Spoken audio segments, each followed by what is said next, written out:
Bismillahirrahmanirrahim. Hi everyone. This is the last video regarding discussion about abdominal pain, and we are still discussing some of the causes associated with unremarkable abdominal imaging, including CT scan. And we are in the sixth and last category, which is the functional disorders or psychogenic disorders. So again, the most important thing is to do appropriate workup, take appropriate history, do appropriate exam, do the basic and as indicated workup and investigations, and if everything is negative, then most likely the patient might fall under one of these three categories. It could be a functional GI disorder, it could be a psychiatric disorder, or if you don't know what's causing the pain, recurrent pain, after a workup, it could be just non-specific abdominal pain, and that can happen in about 1/3 of patients. These patients also not meeting the criteria for functional GI disorder or psychiatric disorders.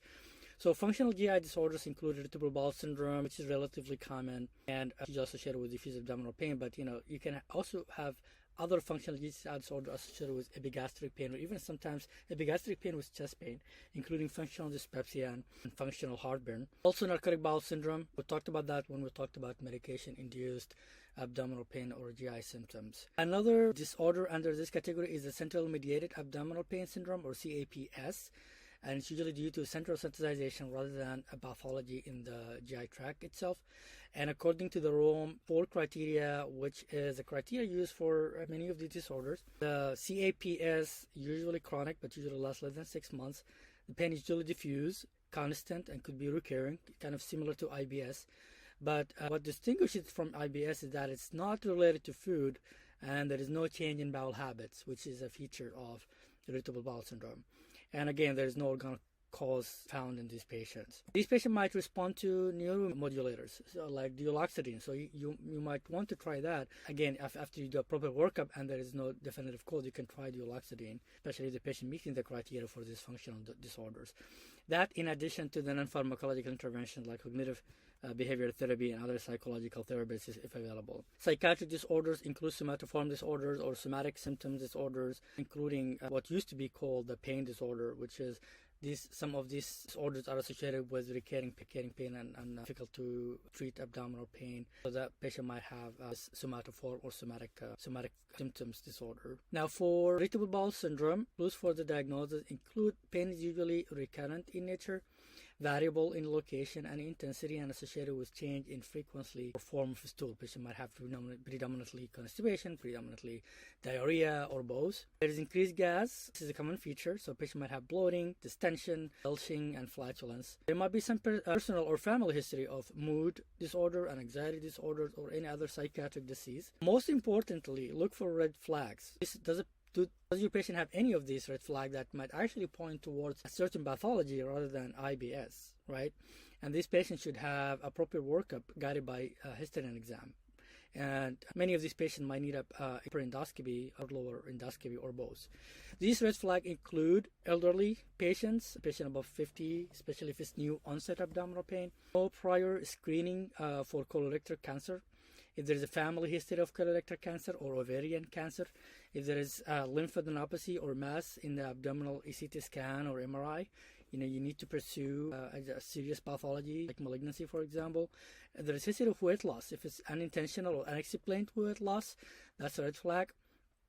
New acute diarrhea or new constipation. Yes, IBS can be associated with constipation and diarrhea, but when the patient having these symptoms for the first time, especially if they meet other red flags, it's appropriate to do appropriate workup for the diarrhea and appropriate workup for constipation before you call it IBS. Nocturnal symptoms, especially diarrhea, most of the time symptoms associated with IBS, they do not happen when the patient is relaxed and is sleeping. But if the patient woke up in the middle of the night to go to the bathroom, or they're having abdominal pain, awakening them from sleep, this could be a red flag as well. Suspicion for GI bleeding, if the patient is having hematochezia or melena, if there is a positive fecal occult blood test, if the patient is having unexplained iron deficiency anemia, All this can risk suspicion for pathology and workup to exclude an organic cause first. So there is a strong recommendation by guidelines to do this basic workup for these patients before you call them having IBS, including workup for celiac disease. It's relatively common, maybe underdiagnosed. Rule out giardiasis because it's a treatable cause of vague abdominal symptoms and pain, and also fecal bile acid, checking for bile acid malabsorption, also which could be treated by specific medications. So pursue those before you can label the patient as IBS.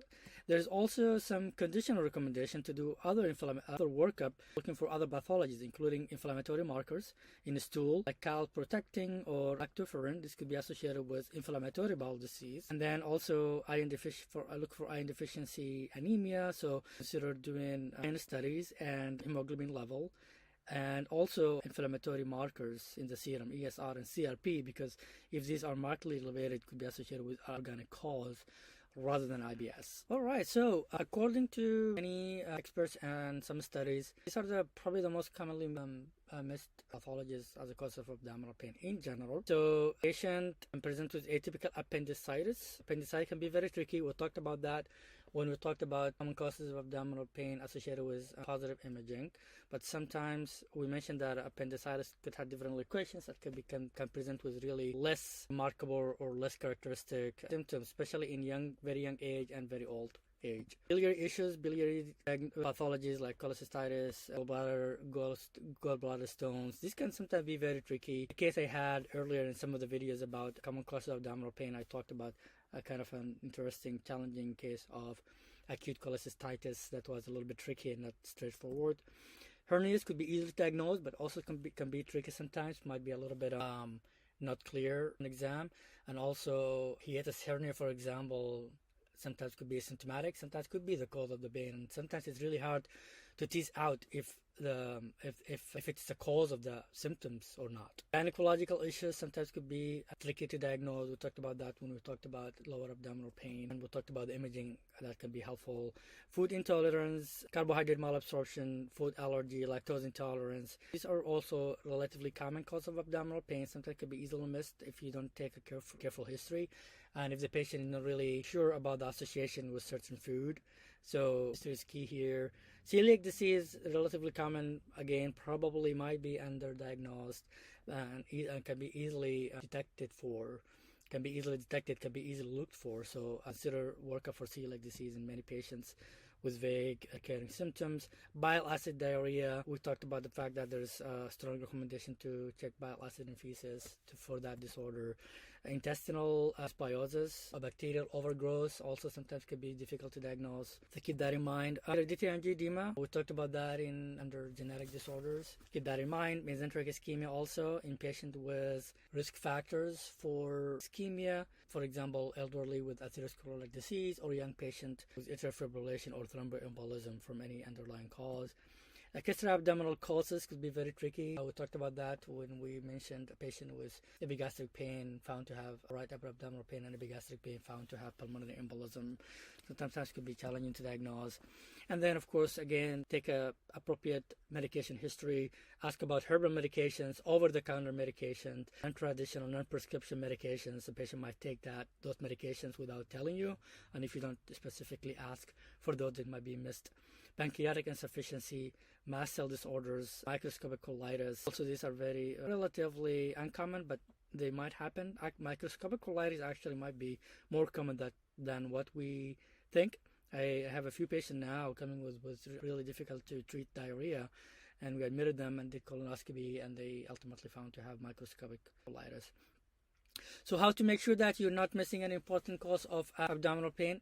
Careful history and physical exam. That's really very important. Any patient with vague abdominal pain or recurrent abdominal pain really have to consider taking some time talking to them and taking some appropriate history, keeping in mind these disorders and keeping in mind the less common causes of abdominal pain. But you don't want to miss a common cause too just because you're not taking good history. Next step is, again, careful history and physical exam. I cannot emphasize that more. The third one is, careful history and physical exam. Again, that's very important. I really just want to emphasize that because I think it's really important to go to basics and try to take a careful history, keeping in mind all these disorders and patient characteristics as you do that. And then know the diagnostic accuracy of the test that you order for your patient, sensitivity and specificity of the test, depending on what you're looking for. And then reassurance and close follow-up for patient without red flag.